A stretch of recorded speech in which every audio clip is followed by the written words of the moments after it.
Good morning, everyone, and welcome to the next episode of With Conviction, a story of hope, horror, and history. My name is Rain, my pronouns are she, her, and I am your GM for this adventure. With me are my heroes for this campaign. Why don't you all introduce yourselves? Hi there, I'm Alice. My pronouns are she and they, and I play Desdemona Heartwood, the Roseheart Guardian, gothic, punky, magical girl with a heart of pink and some brand new wings. Hi, I'm Skylin. My pronouns are they and them, and I play Chris Whitlock, whose pronouns are she or any. Chris is our extremely sporty, magical, not a girl, who is a firebrand artillery. And I am Rob. My pronouns are he, him, and I play Eliza Hardwick, whose pronouns are she, her. Eliza is our fiery, stalwart soul warrior magical girl who thinks she's going to have a good time tonight. The last we left you, it had come to your attention that the police had been closing in on you. They had served some warrants and asked even more uncomfortable questions. You, in turn, after having some discussion, decided to try to pull some levers with Dez's dad to get them off of your case. And so while that is going in the background, what are you doing about your more immediate problems? Well, the most immediate problem is that portal and that rent in reality. I believe Eliza had some interest in running a training session. Yeah, and I think this scene opens probably with the three of them actually getting out of Eliza's car. And this is set at that lake that Eliza took Faith to when they went flying together. And as Eliza is getting out of the car, she just says, "All right, welcome to the National Radio Quiet Zone." Do we think we can run this as like a quasi scene where like we do descriptions of like what generally happens? I was thinking that would make sense. Okay. So I think Eliza has had experience with practicing with her abilities in isolated places. So she's giving direction to the other two, and she's like prompting Des to transform and use those wings as one thing. We already talked about Dez's wings. Like, did we talk in character about her having them? Because I don't. She did reveal that fact at the volleyball house, but she didn't want to transform in front of the others. Okay, cool. I just wanted to make sure. Yeah, that's totally fine. I think a big chunk of it is definitely Des slowly trying to figure out how to use her wings. Eliza is really tempted to just grab Des, fly up, and drop her and see how she does with that, but also thinks that would be mean. Chris listens to Eliza and enjoys getting to see what Des open those wings, and then sort of sits there thinking. After a while, she realizes that one of the biggest struggles she had in this last fight was the ability to move when she needed to. She wanted to be able to leave, and she really couldn't. So she works on some footwork, and like her place skills are great, but she's working on making sure that she can leave when she needs to. I think in particular, this looks like her not just running and doing the side to side dashes that would normally be done in volleyball, but she's learning how to use her wings to add extra distance to her jumps and her landings. If the GM would allow me, I would like to spend the XP that I banked last episode to take recall from the artillery list. Sounds good. And I think worth pointing out here is because I don't think we mentioned it in the recording yet. With everyone, all three of us having 2 experience now, spent or unspent, our stress cap has gone from 5 to 6. That it has. How does Des react when she sees her wings properly the first time? Oh yeah, I think after watching The other two do a little bit of sparring, or do a little bit of practice, I should say. I think she finally gives in and transforms and has this moment of like hugging herself with her wings and hugging her wings. I think Eliza, we get a shot of her and she's just got like her hands pressed together in front of her. And she's looking really excited at this. And then she just looks at Chris, looks at Des, says, "All right, I think we're ready." All right. It sounds like you want to head to the portal next. How do you go about doing that? Is it the middle of the day? Is it the middle of the night? Are you bringing anyone with you? What's the plan?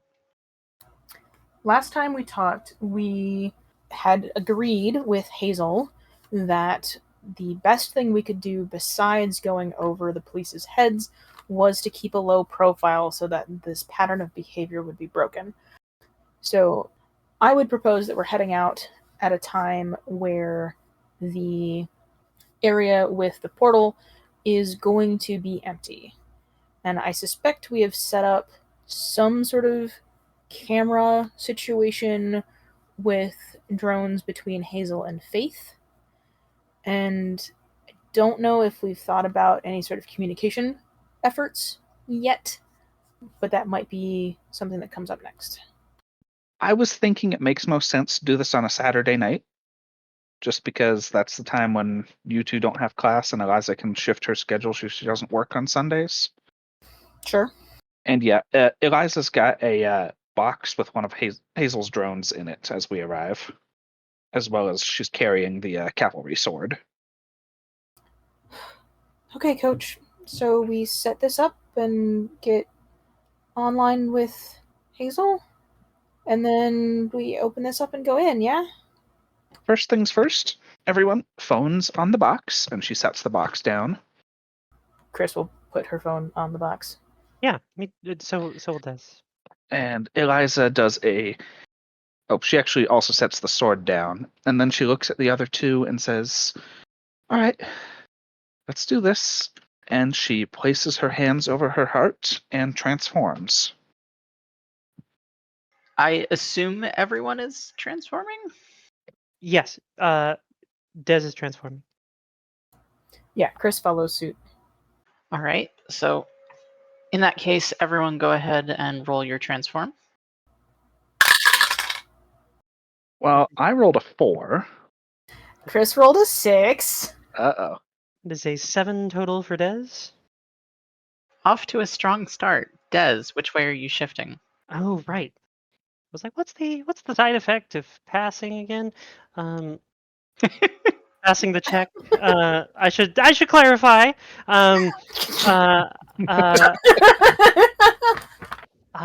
She's going to shift 1 point towards darkness, so that puts her at a -1 on the darkness track. And do right. we not get to shift because we didn't pass? Correct. I believe you are Right. both hesitating. Yeah. Yes, that is correct. Because you're about to dive into something that's very... well, it didn't go so well last time. I'll remind the GM that Chris is at 1 light at the moment. Eliza is at 0. Ah, that's good to know. Thank you. Yeah. All right. Do we do anything special, like posing for the first time all three of us transform together? I think there is a group pose. I think it's like during a normal magical girl, like a Sailor Scouts kind of deal, where everyone transforms immediately, one right after the other, and then we all have a big pose. It just sort of happens, kind of like when Des is talking in that very chipper voice. You Exactly. just sort of do it. Love it. We'll have to come up with a pose for the fan artists later. All right, and Eliza retrieves her phone and the sword from the box and quickly puts a call through to Hazel and Faith, who are at Eliza's apartment. Chris grabs her phone and puts it in. She looks for a pocket, and then she puts it in the corset. And then she steps back and gestures to let Des handle the box. This is Skyland assuming that somebody with DIY skills would be much, much better at handling a drone than Chris would. That's fair. Yeah, I think Des is like, well, I've figured out so many things at this time. Surely I can drive a drone. The Would you like a... controls are back with Hazel. Oh, okay. So it's literally just turning it on. Yeah. Okay. It's that button on the side. Yeah, I was gonna say I don't think I need a tutorial to, I or Des to turn on a drone. I thought there was going to be. Chris Okay. is like, I do though. Wait, isn't there a manual? Damn. Des is like, You do the manual? box. What do you mean a manual? Tosses paper away. Where we're going. Okay, then yeah, she flips the drone on, and I assume we check in to make sure they're getting the feed. Yep. Yeah, we got you. All right. One of you pet Nisa for me real quick, okay? There's the sound of a cat in the background. There, perfect. All right. Let's do this. And she takes the sword and with it in her left hand and her magical sword in her right, does that same motion of cutting open the curtain to the other world. Chris throws an air kiss toward the camera on the drone. Nobody here sees Hazel roll her eyes. But Faith does. Yes. Eliza, as the portal opens, you are not this time greeted by that same whooping yell as the first encounter. This time, the gully is silent. Stepping through, you see the same sludging river undulating like a heartbeat. You see the same steep banks, sick roots clawing at eroding soil. You see the same skeletal trees reaching into the same gray sky. A low fog curls around your waists, and just above on the top of the embankment, you can see what appear to be the abandoned shapes of wheeled cannon, their caissons nowhere to be found. Right. What's a caisson? And this caissons go rolling along. That's the only thing in Yes. my head right now. That is what a caisson is. It's the thing for wheeling a cannon around, right? It's the ammo box, basically. Right. Oh, okay, cool. All right, thank you. This Yeah. has been educating Alice. Mm-hmm. And our audience. The more you know. Yeah, play the rainbow. Oh my Ba-da-ba-ba. god. No, that's not that. That's what the hell sound is that? Anyway, All right. I think the first look we get at Eliza's expression is just one of concern, and she looks around and waves the other two through to follow her into the portal. Chris follows. What you thinking? This is bigger than the layers I've been in before. Okay. And? I'm worried about how big. I'm gonna. And Eliza's jetpack unfolds and she steps away for a bit to ignite. I'm just gonna take a look and see how big, okay? I mean, can we have the drone map it? We'll do that too, but I want to get eyes on it, you know? Okay, wait, hold on. We shouldn't maybe immediately split up upon getting in here? I mean, I'll come right back. No. Are you sure? Okay, I'll stick with you two. We can. Okay, I have an idea. I can fly now. Why don't we pick up Chris and we'll all three fly up and take a look around? They're small. Chris looks like her pride has been hurt. I was gonna say. I mean, Chris has wings too, but you. It's more controlled falling than actual flight. Falling with style, okay. Mm-hmm. I'm very good at it. Well, if we drop you, that's good. So, and Eliza realizes that she has nowhere to store the cavalry saber, except by putting it through the loop she normally stores her rapier through. So she's just got it through the loop on her hip, and offers one hand to Chris. Chris takes it and squeezes a little bit. Eliza looks at Des. She cheerily sticks out a hand, an overly bright smile on her face. Goes, "Don't worry, I won't drop you." I mean, if I got to fall for you. Eliza's Chris- hand warms up by a degree. Chris grins massively and says, I can help you with the takeoff. All I got is a good jump. Alright. Dez's head mechanically turns away from Chris, and her face starts to match the rest of her pink outfit. 3, 2, 1, go. Chris jumps as the other two's wings, well, for Dez, I imagine it's a beat and probably a tinkling of glass. Tinkling of glass, and there's extra wind under the wings that seems to come from nowhere. Okay, I have to ask, is this behaving like actual flapping flights? Because that's going to be really uneven compared to Eliza's rockets. I think maybe during our training session you would have looked at that and seen that despite the fact that Des is flapping her wings, she's doing so more slowly than she should to keep herself aloft, and she can hover in place. Her ability is not directly tied to the wings; they're more an extension of the ability. Okay, so she's not actually using aerodynamics rules. Got it. No physics involved. So I imagine that tinkling of glass on one side is mirrored in volume, but not at all in pitch or tone, by the burning of jet flames on the other side. And the two of you will notice that Chris is lighter than she should be. Bird bones. Bird bones? Bird bones. As we take off into the air, Rain, what do we see? How big is this place? Rising above the trees, you can see the landscape unfold below you. Beneath your feet, you can see the course of the stream, surrounded by trees on either side. Beyond that, field and forest unfold like a mockery of the Winchester countryside, repeating over and over. In the distance, you can see yourself from behind, floating on wings of fire and glass. Small dots scatter open fields scarred by mist-filled craters. Loping forms of every description wander this way and that, unheeding of your shape high above. In the distance, where the town should be, you see the spire.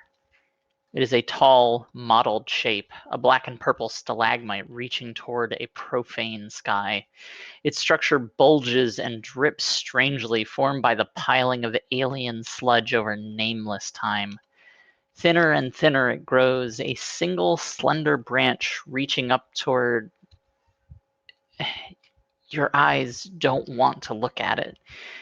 If what you had made was a wound in space and time, this thing in the sky above the spire is a blighted amputation, a gash beyond which is a nothing that hurts to see, a blind night that refuses to imprint itself on your memory, and when you stare too long, the perfect darkness seems to undulate within itself. Darkness drips from its maw onto the spire. Oh! Over the rushing wind, Des goes, "I hate this!" Hey, Eliza, is that the thing we need to deal with? I'm gonna guess yes. It wasn't like this when I went into these before. This is bad. Why is it dripping and oozing? Let's sit down, okay? Des nods, and we angle ourselves down towards the ground. Alright. Chris grins and shakes off the both of you, and does a little bit of a fancy tumble to land in a 3-point landing. Despite everything and all the knowledge, there is a moment of terror when Eliza realized that Chris has been dropped before the wings pop open. Yeah, Des definitely like lunges for them when they let go. Chris from the ground grins at the two of you who are still descending. Aw, my angels! Eliza, Faith in your ear. What's oozing? What did you see? Did you? I think it's okay. I'm not sure if compass directions matter in here, but it looked like it was like northeast of us. There was a big nasty spire. Okay. All right. I don't know what to say about that. Do you two have it on the drone camera? Let me see. And you see the drone zip up toward where you all just were. Oh, hate that. Hmm. How we feel. How are y'all supposed to fix that? Well, in Well, my experience, a lot of my problems can be solved through fire. What do you two think? I would like to burn that down at earliest convenience. I guess that's where we're headed. What are we gonna find defending it? Probably more of those same monsters that we were dealing with in town and the ones that came out of the portal. Cool, okay. And how do we make sure that A, nothing gets out of the portal while we're doing that, and B, we don't get surrounded?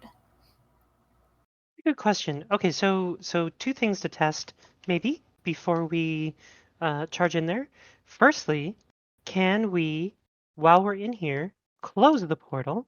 And secondly, maybe to test before the first one, can we open a new portal while we're in here? Eliza actually pulls the cavalry saber out of her hip loop and tries like just pulling open a second portal near the first one. It opens. Okay. She like pulls it closed like it's a curtain. And it complies. Okay, great. All right. Now I'm worried that if we close the portal entirely, we'll lose the signal to Hazel and Faith.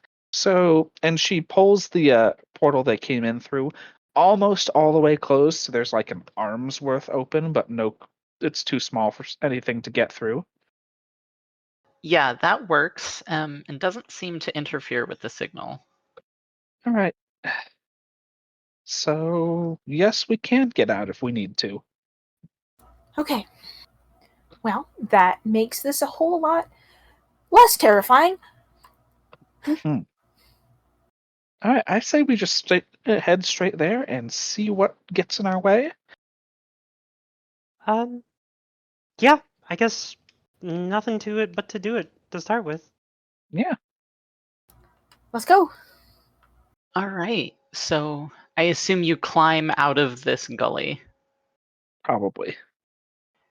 Beyond the abandoned cannons, you find a mix of forest and field, long stretches of what appear to be barren, blasted dirt, stained by presumably whatever it is that's in the sky, surrounded on all sides by those same skeletal trees.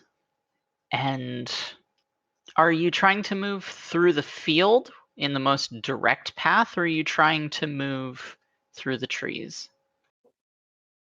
Before we make that decision, Eliza is going to stop and examine the cannons real quick.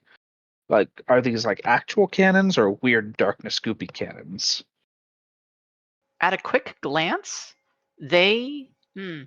Actually, do you want to roll investigate for me? Yes. Would research or finding patterns apply? I think maybe research. I think research would work based on any digging you might have done. Ooh, well, I rolled an 11 for on the dice, +1 for research. Yeah, that'll do it. So take decisive for your next roll. Now, does that cancel out the hesitating I had from the last roll? Or Well, the hesitating would have applied to this investigate roll. Okay. So Yes. total was an 11, but yeah. All right. So I pick up decisive. And looking at these, they appear to be real, in as much as anything in here. They, from what you have seen of your studies of the Civil War, these do seem to be genuine canon. And they are definitely not made of any of the horrible knot materials that the landscape around you consists of. Well, if it comes to breaking down the spire, let's remember these, okay? Have fun storming the castle. God damn it. Oh, that got you guys, huh? I was thinking it. I wasn't going to say it. I'm glad that came to the mic. Holy shit. God, half of the shit that Rain's gonna cut out from this episode is just us laughing at our own bullshit. Well, we've got some good shit. I was just like, huh. Okay. What you thinking, Eliza? I mean, we've got cannons. Keep an eye out for cannonballs and gunpowder. I can make those. Ooh. Then do we need the cannons? It kind of feels like you're our artillery. Chris Oh my grins. Boo! God damn it. Well done, Rob. Oh. Chris grins and flexes her arms real good. You see a slight heat shimmer above where Eliza's standing. All right, well, so I say we stick to the forest so that we don't draw attention and get every nasty in this whole horrible wasteland coming after us. Makes sense. Actually, hold on. Hmm? Before we do that, Chris turns, and yeah, she is the artillery, so they don't need the cannons, but the enemies sure as hell shouldn't have them either. So Chris takes a wide, strong stance and just glares at these cannons and tries to open a rift in the ground beneath them. Okay. He's trying to sink them so that they're not usable by the enemy. All right. Let's see. Go ahead and make a roll and add your conviction. Ooh. Okay. Fuck.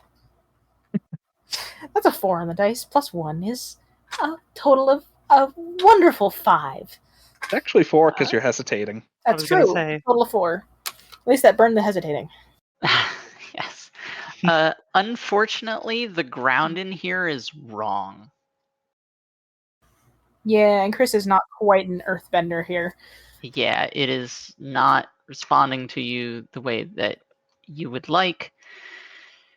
And, I mean, you haven't done this terribly often either. It softens a little bit, but they fail to move. You need to work on your crowning bridge stance. Chris, glares at these cannons that are not bending, and the earth that is not bending to her will. And she reaches down and tries to pick up some sort of stone that she can shoot with instead, with the intent of seeing if she can bend these cannons into a non-usability before they leave. I've read something about ruining cannons. Why? You want to help me? Yeah, here. Well, I mean, let's just... And I think Eliza is considering her options because she's actually read several different ways to do this. And after a moment, she just walks up to one of the cannons and draws her sword, and she's going to try to slice through the axle of the carriage that they're mounted on. All right. Yeah, go ahead and make a skill check. Would research apply for this because she's not using her historical knowledge? You know, I like that, yes. Don't Okay. forget you're decisive on this too. Oh, I roll a 7 base, and +1 for research, +1 for decisive is 9. No problem. It takes a couple of strikes because it is a hefty axle meant to support the force of a cannon, but you are eventually able to hack them apart, and they are now laying canted, useless in the muck. Well, it's not as good as blasting off the Tronins, but it'll do for now. That's what I was after. Thanks, Eliza. Anytime. Does everyone know canon terms except for me? Did I miss that in school? I've read some Civil War books. I just figured we didn't want to let the enemy have weapons that they could use. I don't know what these things... Chris stammers and shrugs. Okay, cool. As long as it's not just me. All right, now, Rain, I really need you to say you've solved my cannon puzzle. Oh, yeah. You've solved my cannon puzzle? Yes. Gold stars all around, everybody. We did it. We did it! Play the outro. All right, let's get back through the portal and head home. Hey. No, let's... Told you half this episode's going to be us laughing at our own bullshit. Yep. Can I be honest? Yeah. Uh-huh. I think you've actually made things harder on yourself. Oh no! But we're gonna roll. No, the cannons aren't rolling with it. What do you mean, Rain? We're rolling yeah. nowhere now. No rolling along. No, see, that's the caissons, which you have not found.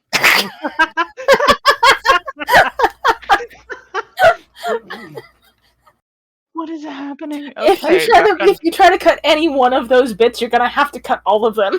pretty Because much. they don't make sense without each other. All right. Okay, getting back on track. Sorry, Chris was convinced that the cannons behind their backs would be a problem. Mm. That's very reasonable. So, are you all still continuing to move in the direction you were planning? Yeah, we were heading through the forest to not attract as much attention, hopefully. Yeah, I was gonna ask. I know Eliza was saying that. I assume everyone's going with that. Yeah, Chris is, with them walking into the forest, actually, I think Chris taps Eliza and Desdemona on the shoulder and goes, "Let me lead. I know the woods around here, and even if it's wrong, it should be close enough, right?" Hopefully. Okay. All right. So, there are two ways we can do this. One, everyone rolls to move quietly. Two, one person tries to roll to move quietly and one person can help them. There's nothing quiet about Eliza. So, I have a question and then a proposition. Question is, with Chris taking the lead in the forest, would that be sufficient for her light shift trigger of leading the way into a stressful situation? I think so, yes. Okay.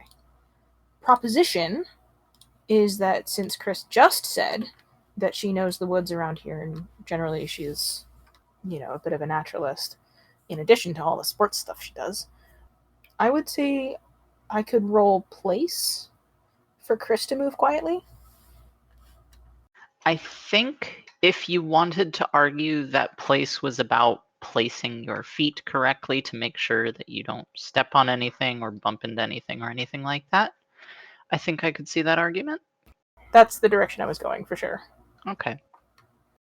So, is everyone rolling, or is Chris rolling and someone else helping? I will gladly assist Chris with this, with the help action. That makes sense to me. Dare I ask how? Or is that... Keeping a hand on Eliza's mouth. There it is! There it is! Just every few feet we hear Eliza going, Okay. And I don't have to roll for for the help. right? Correct. Okay. Help just happens. Help just happens. We love that. So, Chris, go ahead and take your bonuses and make your roll. Okay. So with place at a +2 and Des at a confidant, that would be +5, but the total cap Correct. is +4. All right. Well, that's good because that's a 6 on the dice. +4 is 10. Yeah, that's how that math works. Sure does. You are able to move quietly through the trees in the direction of the spire. The fog gets heavier and heavier until it's not swirling around your knees anymore. It rises to your shoulders and then above your heads and then up to the trees. It's getting more and more difficult to see. It's getting more and more difficult to place yourselves. And you can hear things moving. Eliza keeps looking up. And Chris and I try to like gently, without generating too much, generating as little noise as possible. Can we try to like gently beat our wings to see if we can push this fog back at all? Yeah, it definitely clears up a bit of space around you. You can also, Eliza, you can see the rotors of the drone swirling the fog around it. And then you, as you remember it's there, the buzzing sound of the drone. Actually, Eliza quietly talks into her headphone and asks, "Are you two seeing anything through this fog at all?"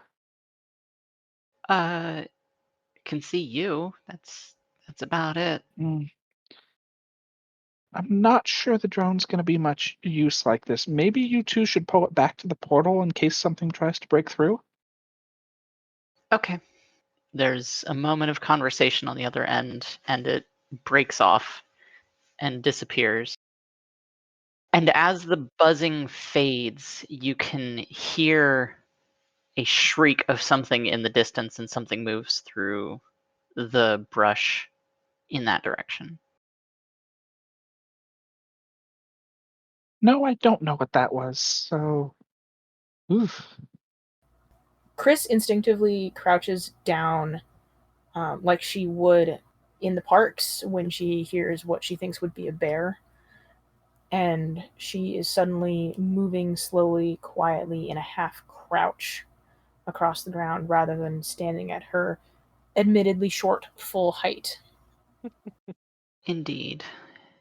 Moving through the woods, you come to the edge of a field. It's hard to see out there with the fog, but there is something moving, a shape in the fog, and then it's gone.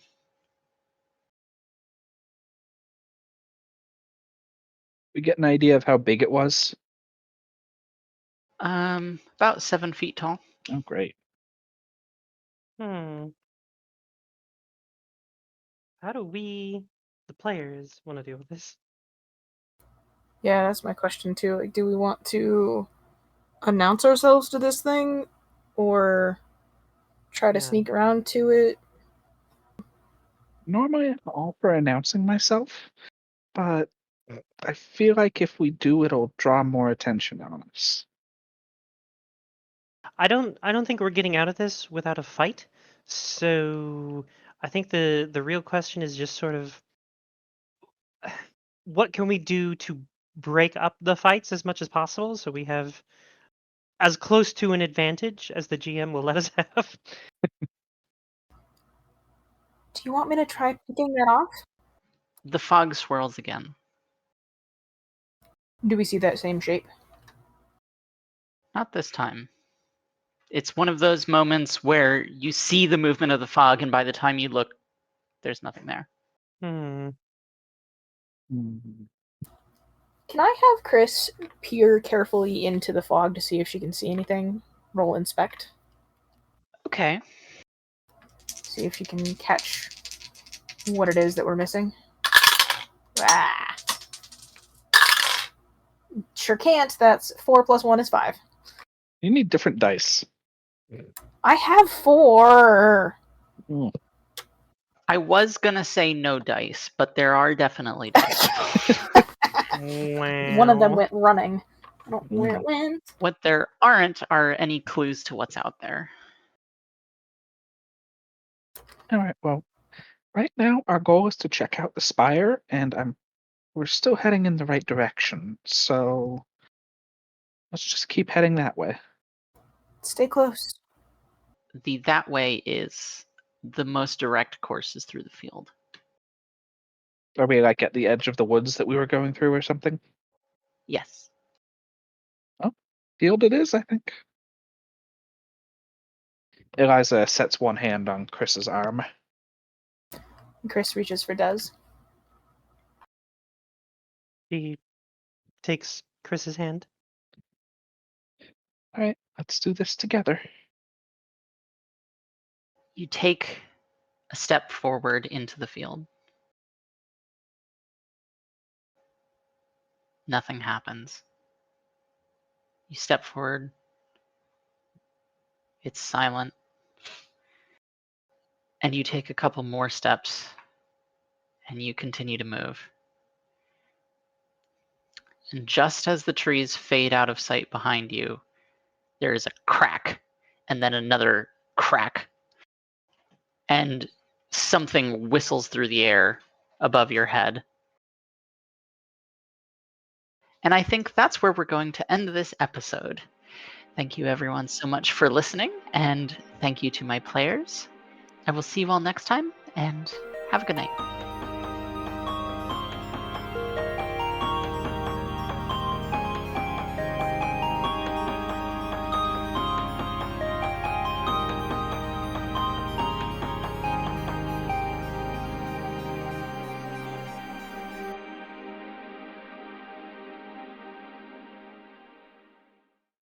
Thank you again for joining us on this adventure.